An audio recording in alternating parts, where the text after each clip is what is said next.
Grabe po kalalim ang ideyang makikita nyo sa laban na ito. Tingnan nyo mabuti yung posisyon ha. Equal na equal po yung pyesa, parehong pareho.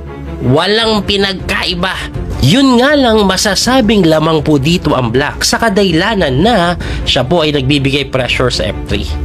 Ayan o.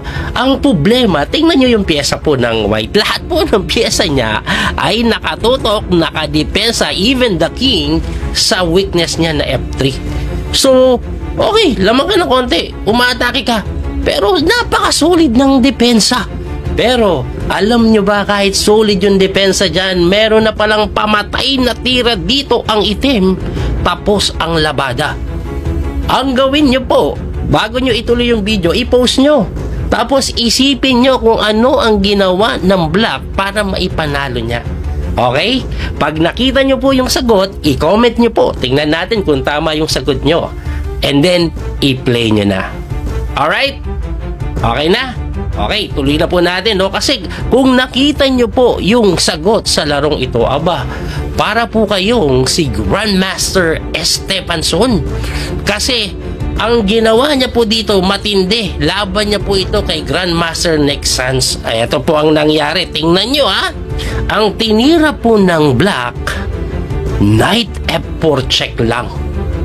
Pinakain yung kabayo. Ngayon, isa-isayin natin to. Pag eto pong king, tumakbo lang dito, may check. Okay, tapos pag takbo mo ng king ulit, capture doon, definitely winning. Pag pumunta ka naman dito, ayan, dyan natin muna dalhin, Queen H3 pa rin. Paano mo didepensa nito? Pag kinapture mo yung knight, dito pupunta yan. Okay?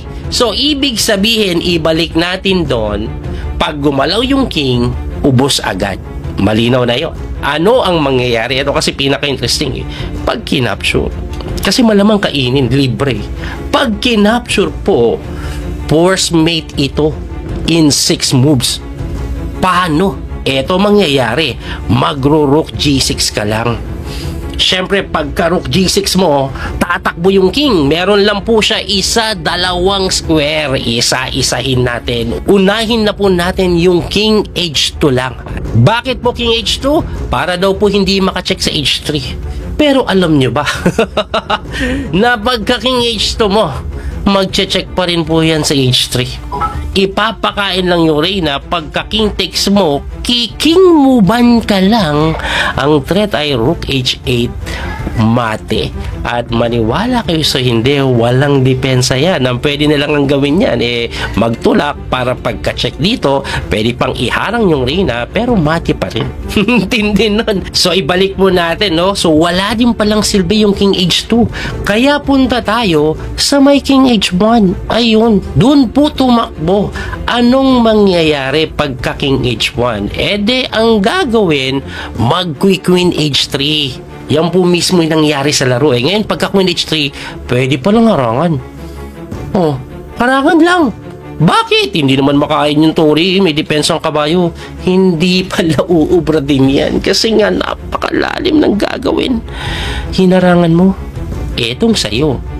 Boom! Kinapture niya lang po yung tore na obviously kakainin ng king, and then kining mo ba na naman at ganun na naman ang tema. Check lang po siya dito sa may H8 at ang tanong, paano mo didepensahan yan? Kahit saan mo ilagay yung tore, hindi makakadepensa. Kahit saan mo ilagay yung knight, hindi makakadepensa. Pwede mo igalaw yung queen para makadepensa, siguro dito or dito, pero saglit lang yun kasi checkin ka pa rin and then mamamati ka pa rin. Kaya nga po sa posisyon na ito, nag-resign na lang ang puti. Grabe, no? Tindi nun!